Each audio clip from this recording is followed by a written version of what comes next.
দেওয়ার আগে কমরেডরা বলছিলেন আমি জওহরলাল নেহরু ইউনিভার্সিটির ছাত্র। আজ থেকে ঠিক দুদিন আগে ওই জওহরলাল নেহরু ইউনিভার্সিটিতে নির্বাচন হয়েছে।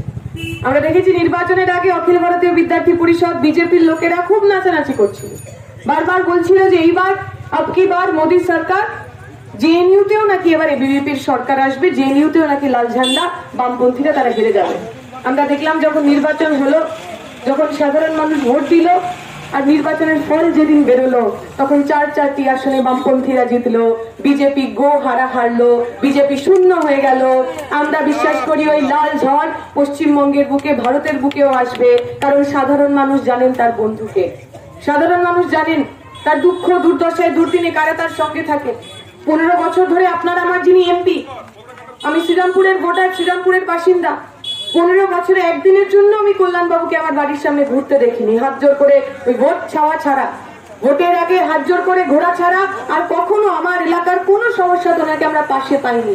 আমরা বলছি এমন এমপি রেখে লাভ কি যাকে চোখে দেখা যায় না? ওই একটা সিনেমা ছিল না মিস্টার ইন্ডিয়া, তাতে হাতে ঘড়ি পড়লে অনিল কাপুর অদৃশ্য হয়ে যেত।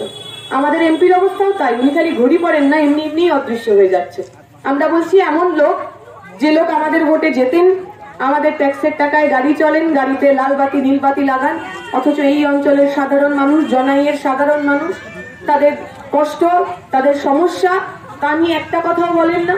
আমাদের বন্ধ হয়ে যাওয়া স্কুল, চাষের দাম না পাওয়া, 100 দিনের কাজ বন্ধ হয়ে যাওয়া, ইন্দিরা আবাসন, প্রধানমন্ত্রী আবাসন, তার টাকা মেরে দেওয়া, এই সমস্ত কিছুর বিরুদ্ধে যিনি কাজ করতে পারেন না, যিনি শুধু নির্বাচনের আগে আমাদের ভোট নেন আর ভোটের পর গায়েব হয়ে যান, এমন সংসদ আমরা চাই না। আসুন বিজেপি তৃণমূলকে হারাতে এই শ্রীরামপুরের বুকে সাধারণ মানুষের বন্ধু এই লাল ঝান্ডার উপর আমরা ভরসা রাখি। আগামী 20 তারিখ কাস্তে হাতুড়ি তারা চিহ্নে আমরা এই বামপন্থীদের বিপুল ভোটে জয়যুক্ত করি। এটুকু বলে আমার বক্তব্য শেষ।